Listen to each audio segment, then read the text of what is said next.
Hey guys! Okay, so I'm here to do my labor and delivery video. It probably won't take very long because it was very short and sweet. Alright. Got a little bugaboo here. I'll show him at the end. So, many of you know I have done a video about some things that have been happening in our lives. And so we decided to do an induction, and so my doctor agreed to do an induction June 1st. I went into the hospital at 6:30 a.m. I had breakfast and didn't get much sleep the night before. I was super excited.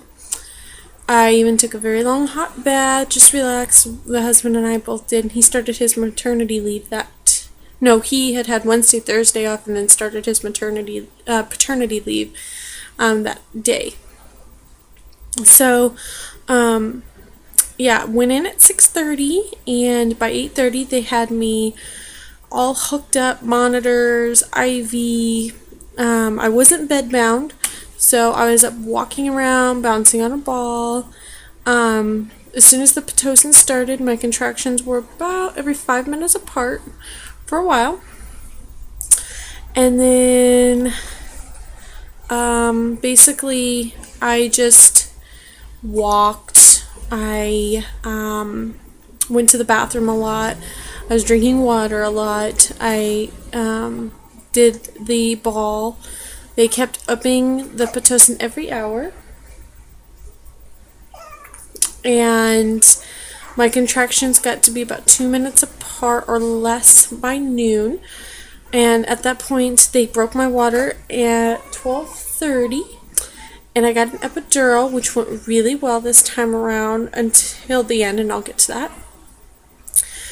By 12:30, I was 4 centimeters dilated, fully effaced.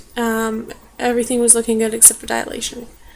And then at about that time when my water broke, my contractions were about every minute, and his heart rate was dropping, which started to get really scary, and they said if it kept dropping that I was actually going to have to do a C-section.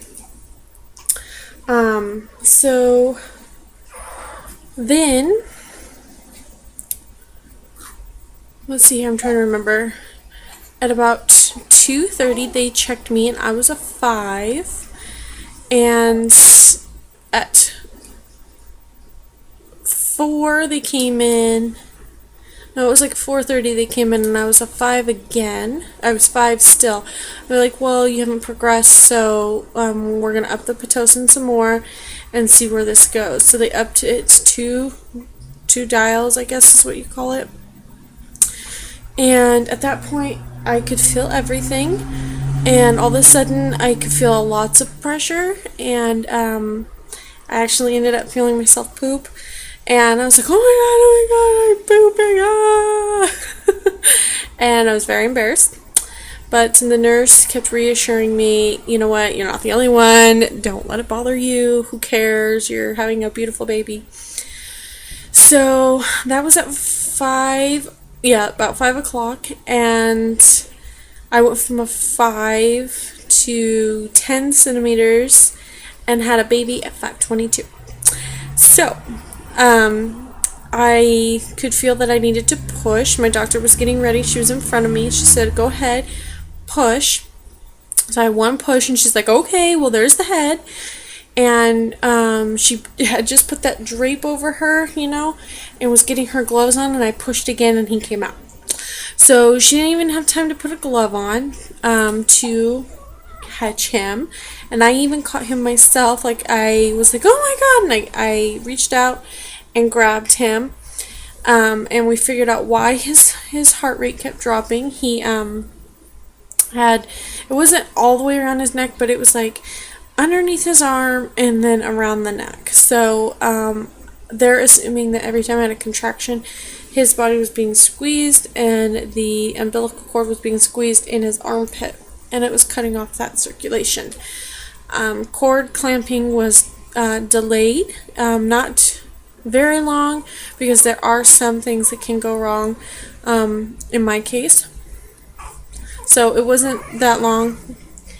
And then he was put on my chest, and he stayed there for a very long time. He actually ended up squirming down trying to find my breasts, and so he latched on. He did a very good job. Oh, come here. You and your spit ups today.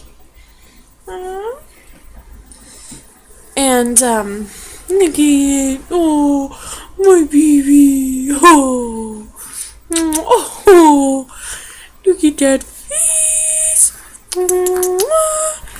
So after about 30 minutes, he was taken to go get cleaned up and weighed and measured, and he was exactly 8 pounds, and he was exactly 19 inches long. So he's a very teeny baby. Oh, bugaboo, look at you, you're so cute. And we stayed for 2 nights and 3 days. He's a very sweet baby. He's a very good baby. If he's dirty or hungry, he'll cry, but other than that, he's been such a good baby.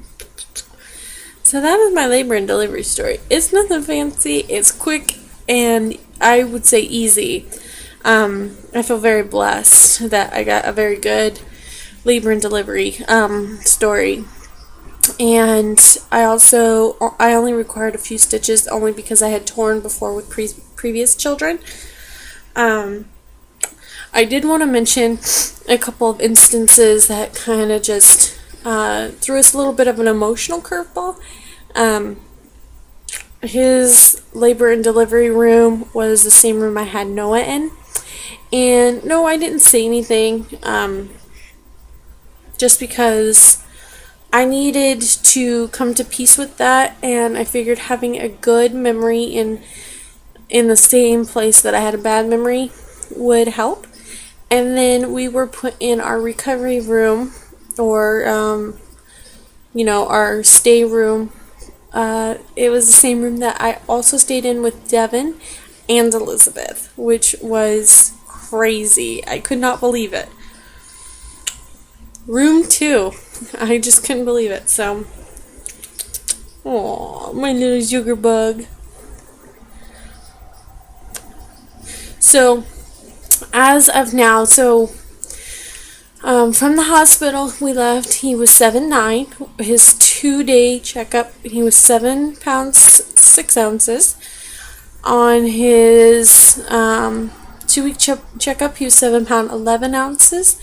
And at his week appointment, which is week 3, he was 8 pounds 8 ounces. So he's doing really good. I think he's growing just fine.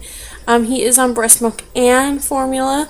I think I have some sort of infection in my nipples. I need to call the doctor tomorrow. So I've had to supplement and pump and whatnot, and just gonna try to figure out what's going on. But he is a very good breastfeeder. He's very good. Yeah, you are. Mwah. He's so loving and just. Mwah. He loves to give kisses. Mwah. You are so sweet. Mommy loves you. Anyway, so that's our labor and delivery story, and just a kind of an update on him, on where he is on his growth. He is considered to be at the 64th percentile. Pretty average baby. He did so good, and he don't do it. So if you guys have any questions, just let me know. If I hopefully made sense. I feel like I rambled throughout most of this video, but hopefully not. And we love you guys, and thanks for supporting us. And I'm sorry my videos are so spaced out, but you understand. I have a newborn. Anyways, we love you guys. Bye.